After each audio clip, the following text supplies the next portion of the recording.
Assalamualaikum warahmatullahi wabarakatuh. Selamat datang di Dai Arodija.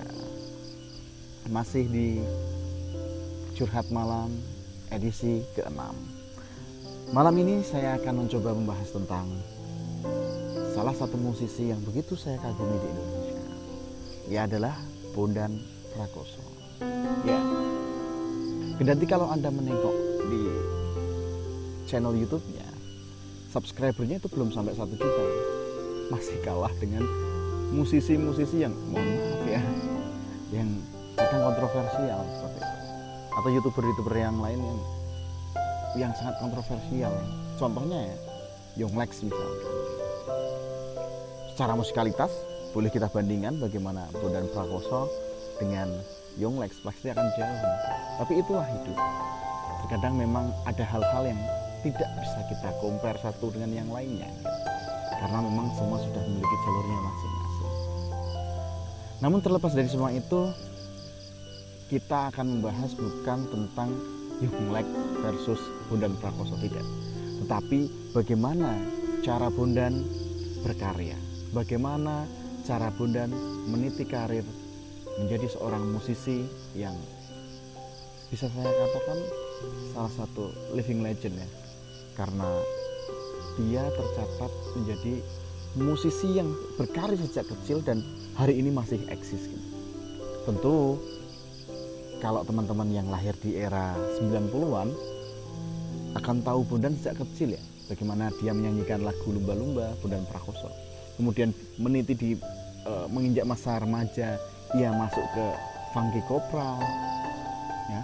Kemudian setelah itu dia keluar dari Funky Kopral,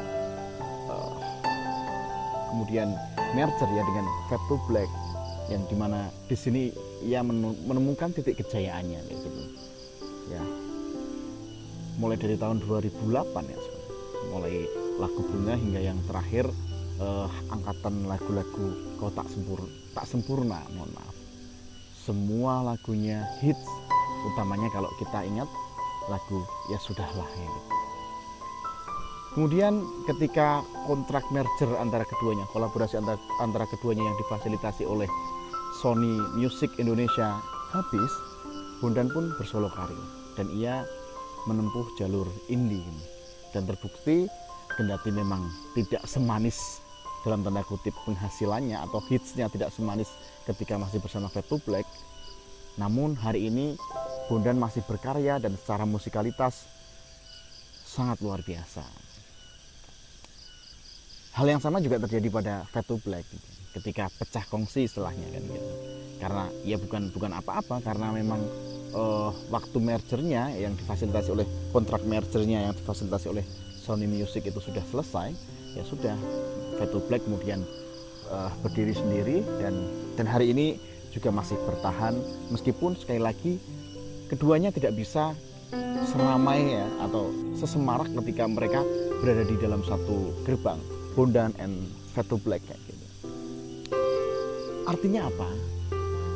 Terlepas bagaimana Bondan Prakoso hari ini memang tidak setenar dulu ya, karena ya mungkin selera musik makin berganti, media berganti, dan memang bagi teman-teman yang sudah ngeh dengan Bondan Fade to Black ya, maka mendengarkan Bondan hari ini, kalau bukan yang benar-benar ngefans atau istilahnya fans fanatiknya, tentu akan merasa Bondan ini kurang diterima pasar kayak gitu. Tapi ya bisa kita katakan Bondan cukup bagus dalam terus berkarya kayak gitu. Dia justru semakin merdeka mengeksplor apa yang diinginkan olehnya gitu.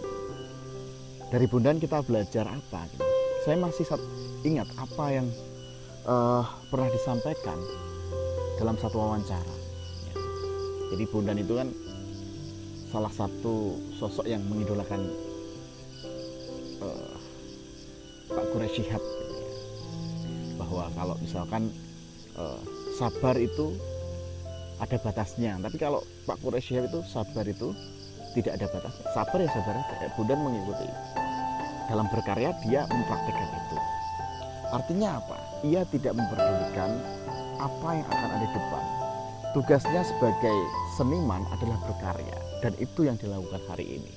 Namun, ya, dalam konteks tertentu dia juga menggarisbawahi tentang adanya idealisme. Orang ketika berkarya seringkali mengedepankan idealisme. Yang dalam redaksi Bondan ya, Bondan mengatakan bahwa idealisme total itu amatir. Ini terlihat menggelikan gitu. Tetapi kalau dirasa-rasa ya benar juga. Bahkan dalam redaksi lain idealisme total itu bunuh diri gitu. Bagi Bondan ideal itu ya ideal menurut kita belum tentu ideal menurut orang lain. Ideal menurut satu orang belum tentu ideal menurut orang yang lain. Nah, dalam konteks berkarya, idealisme harus yaitu tadi harus sesuai dengan fleksibilitas zaman kayak gitu. Maka itu yang kemudian membuat Bondan sejak kecil ya, menjadi musisi, menjadi penyanyi anak sampai dengan kini menjadi musisi indie gitu ya, masih bertahan. Kendati dalam batas-batas yang tentu sudah tidak dalam tenarnya, ketenaran ketika seperti di Fade to Black atau di Funky Gospel. Tapi kalau masalah penghargaan, apresiasi, Bondan juga pernah mendapatkan AMI ya, sebagai satu penghargaan bergengsi di bidang musik saat dia bersolo karir.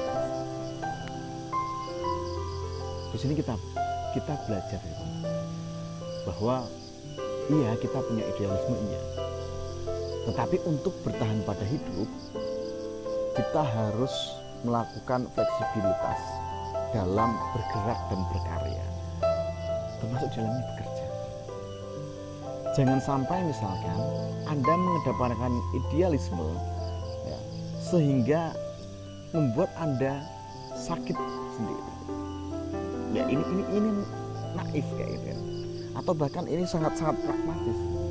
Tapi sekali lagi, misalkan ya, Anda sebagai seorang musisi, ada limit yang harus Anda batasi. Anda sebagai seorang seniman, Anda sebagai seorang berkarya yang lain, atau Anda sebagai seorang pengusaha misalkan kayak gitu ya, atau Anda sebagai seorang pendidik dan lain sebagainya. Ada limitasi-limitasi yang memang tidak bisa Anda lampaui. Maka kemudian Anda harus melihat realitas dan kemudian realistis, sama seperti Bondan. Ketika memang faktanya mereka harus pecah kongsi dengan Fade to Black, ya sudah, Bondan indie dan memanfaatkan media yang ada. Dan hingga kini Bondan masih berkarya dan menelurkan karya-karya yang apik secara musikalitas, kendati secara pasar memang kurang diterima, tapi dia tetap bertahan. So, dalam bekerja juga demikian. Ada hal-hal yang harus Anda penuhi terlebih dahulu. Jangan tiba-tiba Anda langsung mau jadi pengusaha tanpa Anda melewati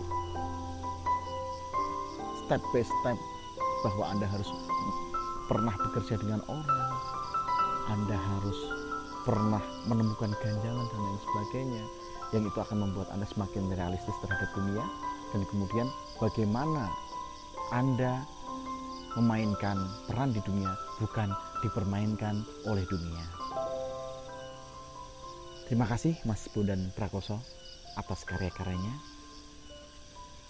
Karyamu, gerakmu, hadirmu menginspirasi musik di Indonesia. Wassalamualaikum warahmatullahi wabarakatuh.